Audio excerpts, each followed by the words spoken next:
E aí, meus amigos, tudo bem? Nessa aula a gente vai começar a falar sobre sequência de start. Eu quis dividir em duas aulas porque, primeiramente, eu quero passar todo um overview de como o Mac inicia ali quando a gente fala de placa, né? Como é que a placa já está iniciando, para depois mostrar para vocês no esquema como isso acontece ali de forma eletrônica. Então, primeiramente, eu vou falar da teoria, mas essa aula é muito importante, não deixem de ver. Porque você vai ter toda a base para entender a próxima aula quando a gente chegar no circuito elétrico. Muitas pessoas acabam achando que não preciso saber disso, eu preciso saber consertar, e às vezes se perde um pouquinho nos momentos que os problemas podem acontecer ou por que está acontecendo. Então eu quis deixar essa aula bem completa, por isso eu quis dividir, para também não ficar algo muito grande. Primeiramente, é importante a gente saber que o Mac ele segue uma sequência de start, basicamente qualquer eletrônico, uma sequência de inicialização, ou seja, para que uma etapa ela aconteça, a etapa anterior ela já tem que ter ocorrido. Então, por que eu estou dizendo isso? Você nunca vai procurar um defeito, por exemplo, num circuito de backlight, que é o de iluminação da tela, se o Mac não está apresentando uma tensão de 5 volts. Então ele não está ligando. Então não tem sentido você procurar uma tensão lá na frente. Isso é muito importante porque muitos técnicos acabam não sabendo interpretar muito bem, identificam determinada tensão, determinada trilha que não está acontecendo, não está aparecendo ali no circuito, e acabam começando a tentar resolver uma coisa que não deveria realmente estar tendo tensão, ela não deveria estar presente ali na placa. Então vocês têm que ter esse conceito muito sólidos para que, quando forem trabalhar, fazendo o diagnóstico e o reparo, vocês não acreditem que alguma coisa não esteja funcionando e, na realidade, essa determinada trilha não deveria estar presente naquele momento, porque anteriormente a gente ainda tem algum tipo de problema. Como vocês sabem, eu não sou muito fã de ficar lendo slide. Normalmente eu faço slide só para vocês também terem um material extra, eu ter uma base aqui para seguir, não esquecer de nada aí na aula. Mas normalmente eu escrevo mais para que vocês tenham um material aí para consultar depois, sem precisar ver as videoaulas. Algumas ficam bem grandes, então eu gosto de ter sempre esse material complementar. Nessa daqui eu vou tentar ser um pouco fiel aqui à leitura, só acrescentando para não perder nada, que são detalhes aqui muito importantes, muito interessantes aí para o nosso conhecimento aí da inicialização do Mac. Bom, vamos lá. O Mac, ele sempre tem uma trilha presente que se chama PP3V3_3GH. Essa trilha ela tem 3,42 volts. Vocês vão morrer, viver só em cima dessa trilha. Toda hora você vai ter essa referência. Primeira coisa, o Mac não liga, você vai checar essa trilha, fora a próxima que eu vou falar. Então vamos lá. Essa trilha elétrica ela tem uma característica importante. Ela está sempre presente na placa. Então sempre observem isso. Algumas trilhas estão sempre presentes na placa. Essa que terminam com o underline G3, elas sempre vão estar presentes aí na placa. Então vamos lá. Essa tensão, né, como eu falei, é uma tensão always on, ela sempre está presente. Eu também coloquei aqui nessa apresentação bastante referência de nomes para que vocês, na hora de estarem diagnosticando no esquema elétrico, ou até mesmo pesquisando, não achem estranho algumas nomenclaturas. Então, eu obviamente estou ensinando em português, mas é que é muito importante que a gente conheça os termos em inglês também. Então vamos lá. Como eu falei, é uma tensão always on, está sempre presente na placa. Ela é criada diretamente da bateria e do carregador, do MagSafe. E essa trilha alimenta o SMC. O SMC ele é o gestor de energia do Mac. Tudo que é referente a tensão e energia, o cara quer saber e quer controlar. E ele que faz o funcionamento ali elétrico funcionar corretamente. Então ele protege o Mac, ele garante que está tudo acontecendo, se não estiver acontecendo ele previne algum dano. Então se alguma tensão ali, alguma corrente, ela sair da curva, tentar aumentar alguma coisa, acontecer de diferente, ele vai lá e protege o Mac. Então o gestor ele vai estar sempre atuando aí. E ele também funciona, por exemplo, liga e desliga, alguns recursos que você consegue, né, chavear no Mac, ele também está gerindo. Então, ele é um cara que você está sempre trabalhando em cima aí do reparo. O Mac não está ligando ou não está conseguindo concluir a sua sequência de start, você sempre vai estar observando, porque o SMC ele vai estar fazendo esse controle. Mas se tiver algum problema com ele ou algum problema na comunicação com ele, você pode ter determinados problemas aí na placa lógica. Por exemplo, se você tiver uma oxidação em uma determinada trilha que faz com que o SMC receba alguma informação. Ele não vai funcionar corretamente. Então, por isso que eu sempre reforço, sempre tem que analisar a placa. Como eu falei na aula de CI, não é sempre que o CI vai ser o problema. O SMC ele pode estar ali não recebendo alguma informação, ele pode sim estar com determinado problema. E uma coisa muito importante para vocês gravarem e lembrarem, o SMC ele é específico de cada placa, não é de cada Mac, hein? É cada placa. Cada placa vai ter um SMC, que é basicamente o mesmo chip, e esse chip tem um determinado software, uma determinada gravação dentro dele, que faz ele funcionar, que faz ele operar com determinada placa. Então não adianta, por exemplo, você pegar um SMC de uma placa que seja diferente e trocar, ou comprar um SMC qualquer, tem até no Ali gente vendendo SMC sem gravação, que não serve de nada, mas não vai adiantar realmente essa substituição. Se você for substituir um SMC por algum motivo, tem que ser um SMC que seja da mesma placa, o mesmo modelo, hein, gente? Ah, e detalhe, muitas das vezes as pessoas acham que um SMC, por exemplo, de um A1502 de 2014, que é de 2013, 2014, é a mesma placa, vai servir num de 2015.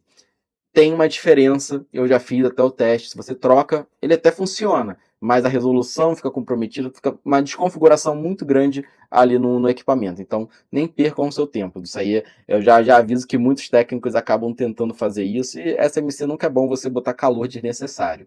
Bom, quando o Mac está desligado, nós dizemos que ele está em modo de stand-by. Você sempre vai ouvir essa nomenclatura dos técnicos de eletrônica, principalmente mais antigos, que é um momento que o eletrônico ele está ligado na tomada, ele está ali operando, só que está desligado, ele está preparado para operar.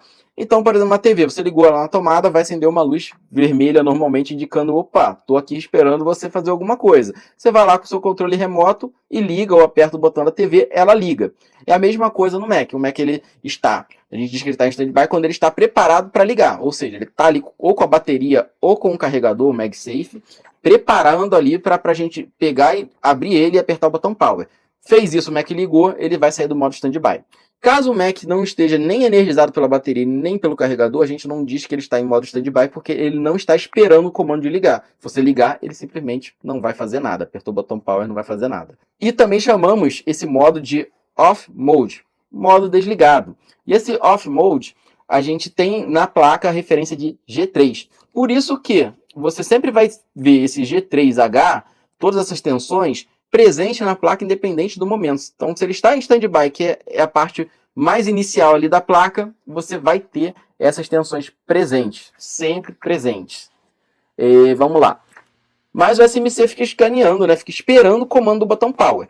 Ele está ali, energizado, se você aperta o botão Power vai se comunicar e vai fazer o Mac ligar, ok? Ele também detecta quando você coloca a MagSafe. Você colocou a MagSafe, ele vai fazer uma leitura ali para dizer o que ele vai acender ali na MagSafe. Muitas pessoas acham que isso é simplesmente unilateral ali da MagSafe, do carregador, mas não. Tem toda ali uma conversa para definir o que vai acontecer com aquela luzinha da MagSafe. Passando aí dessa primeira etapa do standby, vamos ver agora o que acontece quando você conecta o MagSafe no MacBook. Basicamente, o SMC ele vai se comunicar ali com o MagSafe, tem um chip no MagSafe, que vai mandar, né, informações para o Mac identificar qual é o tipo de carregador. E através dessa informação, o carregador ele vai entregar para o MacBook as tensões pré-estabelecidas. Então, existe sim uma comunicação. O MagSafe ele não gera aquela luz sozinha. Por isso que também a gente sempre recomenda o MagSafe original. Quando a gente fala do MagSafe 1 e do MagSafe 2, quando entrou já o USB-C, pode ficar tranquilo, porque já não tem tanta coisa, tanto que nem tem luz ali no carregador USB-C. Eu confesso que foi uma das coisas que me deixou chateado com o USB-C, que eu gosto sim da porta USB-C, mas pra gente, né, que é técnico, ter a luz ali de referência sempre é interessante. Hoje a gente tem que usar um adaptadorzinho ali para ver a corrente passando, mas mesmo assim não é o mesmo diagnóstico aí provido pela MagSafe 1 e 2. Então a gente tem as tensões pré-estabelecidas que vão de 14.5 a 20 volts, e isso acontece 1 segundo após ali você conectar o carregador, até menos, que ele vai gerar a luz. Você conecta, ele está com a luz apagada, rapidamente ele vai gerar ali a luz verde, e dependendo do estado da bateria vai mudar para laranja. E nesse momento que a luz verde acende, em também frações de segundos, o setor de carregamento, o circuito de carregamento, ele vai ser energizado. Esse circuito a gente chama de charge, vocês vão trabalhar muito aí com esse circuito. E vai gerar, né, vai alimentar o chip de gerenciamento de energia que cria a trilha elétrica PP Bus Underline G3H. Esses conceitos, né, de chip que gerencia energia para gerar alguma trilha elétrica, alguma tensão, vocês vão ver isso para todas as tensões, basicamente. Você vai ter sempre alguma habilitação ali para dizer, olha, tensão, você tem que existir, ou tensão, você não tem que existir. Então, basicamente aqui, recebi o charger, recebi o carregador, perdão, e estou recebendo a tensão de fora, habilitei ali o circuito de carregamento. O circuito de carregamento vai energizar ali o chip de gerenciamento de energia que gera a trilha PPBus Underline G3H. Essa trilha ela vai ter uma tensão estabelecida em 12.6 volts nos MacBooks Pro, com exceção do MacBook Pro 17 polegadas, que ele é 8.4 volts, e 8.4 volts para os MacBooks Air, ok? Essa tensão você vai sempre ter ela de referência, porque quando ela tem uma oscilação, tanto para menos quanto para mais, você vai conseguir, através dessa oscilação, fazer um diagnóstico. Ah, se ela estiver muito baixa, a gente vai verificar ali o setor de carregamento. Se ela estiver um pouquinho baixa, vamos verificar a comunicação com o SMC. Então, nós temos algumas dicas, basicamente, né, que vocês vão ver isso nas próximas aulas, dependendo do tamanho, dependendo da voltagem que você encontrar nessa trilha. O padrão dela operar é essa faixa. Isso quando não está carregando, você vai sempre ter alguma oscilação, mas no momento do reparo que você está ali sem a bateria, você vai estar sempre com essa tensão bem estabelecida. Então, vai fazer um reparo, ligou a placa fora, está fazendo aferições, sempre vai estar nessas tensões. Existe sim uma pequena variação que é tolerável, né? Tem uma pequena tolerância, que, por exemplo, 12.6, se tiver a 12.58, vai funcionar. Mas já se ela cair um pouquinho mais e descer para 12.40, você já não vai ter um funcionamento. Então, essa trilha ela é muito importante, então gravem essas duas numerações de tensão, né, essas duas tensões, para que você consiga melhorar o seu diagnóstico e fazer um diagnóstico bem assertivo. Vocês vão ver mais na prática, mas eu estou dando os toques do que você realmente precisa gravar nesse momento. Depois que o PPBus ele é criado, o SMC, né, o nosso gestor de energia, ele vai se comunicar com a bateria ela também tem um chip lá, e vai pegar algumas informações do estado dela, o estado da carga dela, para definir o que ele vai fazer. Se a bateria ela estiver descarregada, estiver muito baixa, ele vai jogar uma corrente alta para que ela consiga um carregamento mais alto. E à medida que esse carregamento for acontecendo, e a bateria ela for sendo carregada, for sendo alimentada, ele vai começar a diminuir, até ela chegar em 100% e ele encerrar o circuito ali de carregamento da bateria. Durante esse processo é que nós vemos a luz laranja na MagSafe. Então, colocou o MagSafe, ele vai ficar verde muito rápido.